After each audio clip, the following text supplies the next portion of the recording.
Hello everyone, आज हम biology की सबसे हार्ड टॉपिक के बारे में बात करने वाले हैं। जी हाँ, बिल्कुल सही सोच रहे हैं आप, लैक ऑफ प्राइम कॉन्सेप्ट। ये सेकंड पीयूसी बायोलॉजी का बहुत इंपॉर्टेंट क्वेश्चन है और बहुत सारे बच्चों को में इसके अंदर कई सारा डाउट होता है। पहली बात तो ये बच्चों को समझ में आता नहीं, अगर समझ में आ भी गया कहाँ तो भी, तो इसके बारे में लिखना बहुत मुश्किल हो जाता है।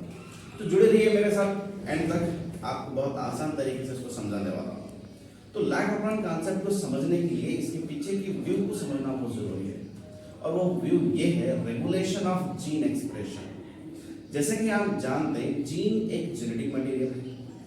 हमारे बॉडी में या ऑर्गेनिज्म के बॉडी में जो भी फंक्शंस होते हैं वो जीन से होते हैं। जीन अपना असर, अपना फंक्शन दिखाते हैं, उसी को यहाँ एक्सप्रेशन के नाम पे समझ में आ रहा है, एक्सप्रेशन यानी कि जीन एक्सप्रेशन। अब ये gene expression time to time, ठीक है, सिचुएशन टू सिचुएशन कभी काम कर रहा है और कभी काम नहीं कर रहा, that is consider as a regulation. तो भाई जीन अपना काम कब कर रहा है और कब काम नहीं कर रहा, उसे कौन चला रहा है, उसे कौन मॉनिटर कर रहा है, उसे कौन रेगुलेट कर रहा है, इसलिए वो लाइन बन चुकी है रेगुलेशन ऑफ जीन एक्सप्रेशन।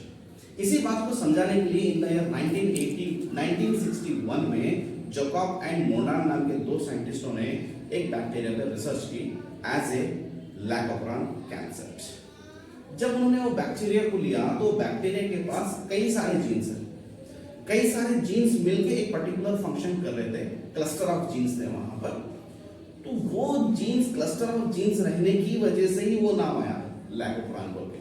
तो वो जीन में दो टाइप के जीन थे, क्लस्टर ऑफ जीन, कुछ जीन्स का एक टाइप बन गया, कुछ जीन्स का एक टाइप बन गया। एक जो टाइप बना था वो कंट्रोल जीन था, और दूसरा जो टाइप था वो रेगुलेटर जीन था, यानी कि स्ट्रक्चरल जीन था। तो कंट्रोल जीन में एक रेगुलेटर होता है, स्ट्रक्चरल जीन में और कुछ जीन्स होते हैं। ये सारे जीन्स अपना फंक्शन कुछ वक्त दिखा रहे और कुछ वक्त नहीं दिखा रहे। इसी बात को समझाया जाता है as a regulation of gene expression in lack of prime concept. ठीक है ना। चलिए, उस बैक्टीरिया का फंक्शन क्रॉस चेक, फंक्शन को देखने के लिए वो दो साइंटिस्टों ने उस बैक्टीरिया को लैक्टोज के मीडियम में डाल दिया। अब लैक्टोज एक न्यूट्रिटिव मीडियम है। लैक्टोज को डाइजेस्ट करने के लिए बैक्टीरिया एक किस्म का एंजाइम रिलीज कर रहा है और वो लैक्टोज को ग्लूकोज और गैलेक्टोज में कन्वर्ट कर रहा है, यानी कि उसका काम हो जा रहा है। ठीक है, तो बैक्टीरिया वो एंजाइम कब रिलीज कर रहा है, जब उसको जरूरत है। ठीक है, बैक्टीरिया वो एंजाइम कब रिलीज कर रहा है, जब उसको लैक्टोज मिल रहा है। लैक्टोज मिला, बैक्टीरिया एंजाइम रिलीज किया एंड आगे का काम हो गया। और वो बैक्टीरिया को जब लैक्टोज नहीं मिल रहा तब वो एंजाइम रिलीज नहीं कर रहा। तो यहां सीधी सीधी बात समझ में ये आ रही है कि functioning expression is controlling situation के अकॉर्डिंग, मटेरियल के अकॉर्डिंग, नेसेसरी के अकॉर्डिंग, नीड के अकॉर्डिंग जीन हमारा वर्क करता है और वर्क नहीं करता।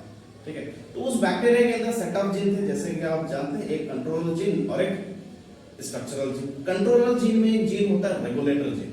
रेगुलेटर जीन एक किस्म का प्रोटीन बनाता है जिसको हम सप्रेसर कहते हैं।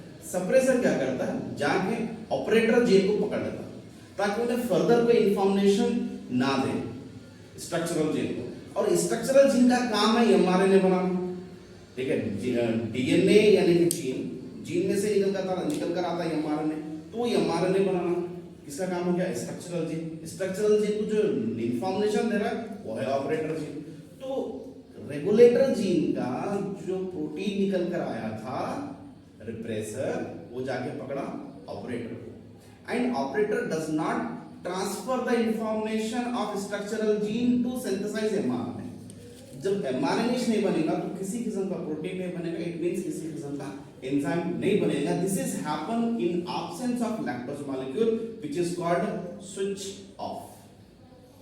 ठीक है, यहां पर स्विच ऑफ है। ऑफ क्यों है, what do you mean this of? यहां पर बैक्टीरिया अपना एंजाइम नहीं बना रहा। एंजाइम क्यों नहीं बना रहा, क्योंकि एंजाइम की जरूरत ही नहीं है। एंजाइम की जरूरत ही नहीं। एंजाइम की जरूरत कब पड़ रही है, जब लैक्टोज आएगा तब एंजाइम की जरूरत है। तो लैक्टोज नहीं है तो वो एंजाइम भी नहीं है। ये हो गया स्विच ऑफ। ये इसका फंक्शन, इसके फंक्शनिंग ऐसा हो रहा है। जरूरत है तो हो रहा है, जरूरत नहीं तो नहीं हो रहा। सेम थिंग जब लैक्टोज मॉलिक्यूल को इंट्रोड्यूस किया गया तब रिप्रेसर को जो रिप्रेसर आया था रेगुलेटर में से वो पकड़ा जा चुका है किससे, लैक्टोज से। उसको बोलेंगे लैक्टोज इंड्यूसर कॉम्प्लेक्स।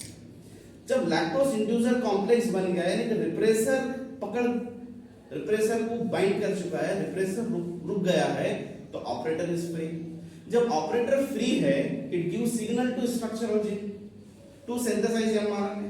अब वो स्ट्रक्चरल जीन तीन किस्म के हैं, ZYA। वो ZYA तीनों जीन अपना अपना काम कर दिए, दे प्रोड्यूस द एमआरएनए। अब जब एमआरएनए आ ही गया है तो उसका काम है ट्रांसलेशन करना, यानी कि एक किस्म का एंजाइम बनाना। वहां तीन एंजाइम है, एक बीटा गैलेक्टोसाइडेज, दूसरा प्रोटीएज और तीसरा ट्रांस एसिटाइलेज। ये तीनों एंजाइम मिलकर उस ग्लूकोज मॉलिक्यूल को, उस लैक्टोज मॉलिक्यूल को ग्लूकोज और गैलेक्टोज में कन्वर्ट करते हैं, जिसको हम बोलेंगे स्विच ऑन। तो इस तरह एक लैक ऑपरेंड को एक्सप्लेन किया गया था वो दो साइंटिस्टों के through, only to explain regarding the regulation of gene expression. So आज के लिए बस इतना ही, थैंक यू।